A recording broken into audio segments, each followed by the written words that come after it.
অদ্ভুত অভিজ্ঞতা, কারণ এই অভিজ্ঞতা তো আগে কখনো হয়নি যে আমাদের কোনো তৈরি গল্প বা সৃষ্টিকে নিয়ে চলচ্চিত্র এইভাবে বানানো, এবং অভিরূপ ঘোষ এবং বাকি যারা কলাকুশলী রয়েছেন এখানে, কার নাম দেবো আর কার নাম ছাড়বো, এভরিবডি পারফর্ম সো ওয়েল।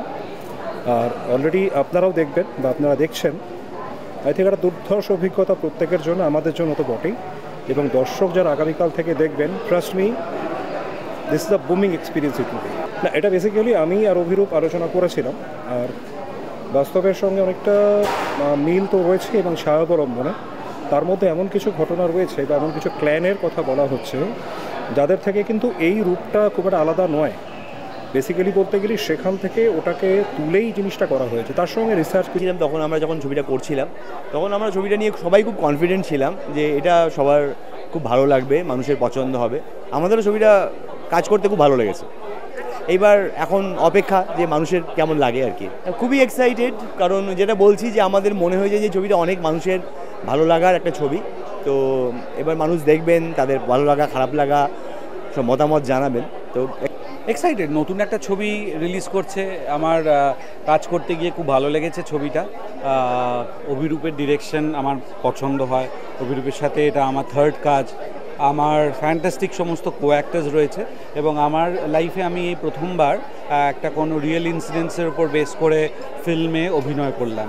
তো সব কিছু মিলে আমি এক্সাইটেড। আজকে আমরা সবাই দেখছি, কালকে ছবিটা দর্শকদের জন্য ওপেন হবে, তো আশা করছি সবার ভালো লাগবে। প্রচুর আছে, মানে আমরা সারাক্ষণই, মানে আমাদের মধ্যে স্ক্রিনে যে চারজন পুলিশের যে ইন্টারাকশনটা দেখতে পাবে, সেইটা আমরা সারাক্ষণ এক্সাইটেড এবং নার্ভাস, এবং ভীষণ ভালো লাগছে। আমাদের এত প্রিয় একটা কাজ, মনের কাছাকাছি একটা কাজ ফাইনালি দর্শকের সামনে আসতে চলেছে, এবং আমরা গোটা টিম কি বলবো এক্সাইটেড এই কারণে যে এই কাজটা এমনভাবেই বানানো হয়েছে যেটা সব দেখা যাবে, সবাই দেখবে এবং এনজয় করতে পারবে।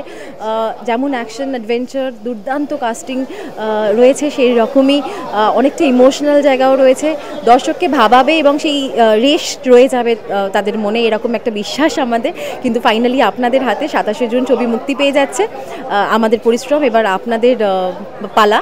আপনারা প্লিজ ছবিটা থিয়েটারে টিকিট কেটে দেখুন এবং জানান। যে খুব অন্যরকম চরিত্র, কারণ এই মাস 3 আগে একটি সিনেমা রিলিজ করেছিল যার নাম দুর্গাপুর জাংশন। আমি এবং স্বস্তিকা মুখার্জি তাতে অভিনয় করেছিলাম, এবং তাতে আমি একজন পুলিশ অফিসারের চরিত্র প্লে করেছিলাম।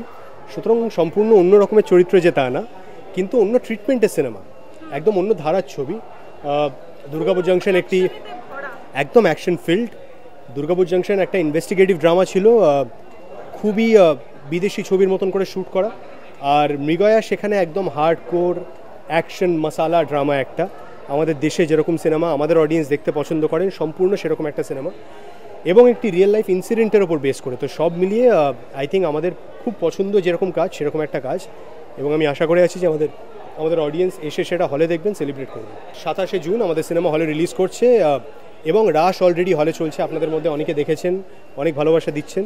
আমার সৌভাগ্য একই সঙ্গে আমার দুটো সিনেমা হলে চলবে। প্লিজ দেখুন, সেলিব্রেট করুন। বাংলা সিনেমা ভালো লাগলে অবশ্যই দেখবেন। খুব খুব খুব এক্সাইটেড, দেখতেই পাচ্ছ ওদের প্রত্যেকে কি অসম্ভব ভালো লাগছে। I have watch the trailer, মানে মাইসেলফ আমি বোধহয় 4-5 বার দেখে ফেলেছি। আমার সব পছন্দের অ্যাক্টাররা রয়েছে, আমার নিজের বন্ধু বান্ধবরা রয়েছে। So I am very excited for the film. So let's see, I think it will be a প্রচণ্ডভাবে এক্সাইটেড। তবে এক্সাইটমেন্টটা তখন থেকে আরও বেশি বাড়বে যখন দেখব দর্শক ছবি দেখতে আসছে, থিয়েটারে আসছে, তাদের ভালো লাগছে, তারা সবাইকে বলছে দেখতে, তখন থেকে আসল এক্সাইটমেন্ট। গান হিট, এর জন্য আমি দর্শকদের প্রতি, শ্রোতাদের প্রতি কি বলবো, অবলাইজ এবং ভেরি গ্রেটফুল যে তারা আমাদের কাজ পছন্দ করেছে, অনেক ভালোবেসে, অনেক মানে অনেক কি বলবো হার্ড ওয়ার্ক আছে এর পেছনে। সেটা যখন দর্শকদের ভালো লাগছে, ভালো লাগে, ভালো লাগার ছাড়াও যে সমস্ত অ্যাক্টার্সরা আছে তারা খুব পছন্দের এবং খুব প্রিয় অভিনেতা, এবং ডিরেক্টর অভিরূপ খুব পছন্দের। ছবিটা নিয়ে যথেষ্ট এক্সপেকটেশন আছে দর্শকের মধ্যে এবং আমার মধ্যে অনেক বেশি। আমি চাই যে মানুষ যেন ছবিটি দেখে। এই বছর এখন অবধি যে কটা বাংলা ছবি রিলিজ করেছে আমরা জানি যে প্রত্যেকটি ভালো ফল করেছে, তো আশা করব যে মৃগয়াও সেই লিস্টে আরেকটা নাম অ্যাড হবে। ব্যাস, ভেরি এক্সাইটেড। আর কি বলবো, যা করার আমাদের করা হয়ে গেছে, এবার দর্শকদের করার পালা। আচ্ছা দিদি, আজকে বড় মায়ের কাছে পুজো দিতে গেছিলেন, আজকে রিলিজ দেখি কোনো করে? হ্যাঁ, আমি আমার নামে আর ওর নামে দুজনের নামেই পুজো দিয়েছি। ওই লুকটা দেখেই প্রেমে পড়লো। এতদিন পড়েনি এটা, ঠিক আছে। ও তো সবসময় এরকম উদ্ভট লুক করে, তো হ্যাঁ দেখলাম। অ্যাকচুয়ালি বলতে গেলে আর কি প্রযোজকরাই দুধে গোয়েন্দা, দুধে পুলিশ অফিসার। সো এটা ইন্টারেস্টিংলি কম হয়, এক্ষেত্রে ঘটেছে। তো এই team lucky, Abhirup lucky. So অভিরূপের জন্য অনেক শুভেচ্ছা রইল, এমন ধরনের একজন কড়া সাহসী ইনভেস্টিগেটিভ প্রডিউসার পাওয়ার জন্য। আর সমস্ত ইম্পর্ট্যান্ট চরিত্রে যারা অভিনয় করেছেন আমার থেকে গল্প বলার ক্ষেত্রে অভিরূপ ঘোষ সারাক্ষণ একটু ডিফারেন্ট গল্প বলেন। ওর প্রথম সিনেমা আমাকে নিয়ে, আমি এবং রজতাবোধা আমাদের নিয়ে করেছিল, তো সেক্ষেত্রেও একটা অন্য অ্যাপ্রোচ ছিল ওর। He always hunts for different. এখানে সিনেমার নাম মৃগয়া, নিশ্চয়ই শিকার চলবে, দুর্বৃত্তের শিকার করা হবে। আর সৌরভ দাসকে দেখে মনে হচ্ছে এই সমস্ত একটা অশান্তি কিছু একটা পাকাবে। আর তার মাঝখানে পরিষ্কার অন্যরকমভাবে বিনোদন দেওয়ার জন্য সুস্মিতা রেডি রয়েছে, পোস্টারে যতটুকু দেখে মনে হলো। আর নতুন অভিনেত্রী, তিনি গুরুত্বপূর্ণ চরিত্রে অভিনয় করেছেন, সম্ভবত ওনার নাম অনন্যা।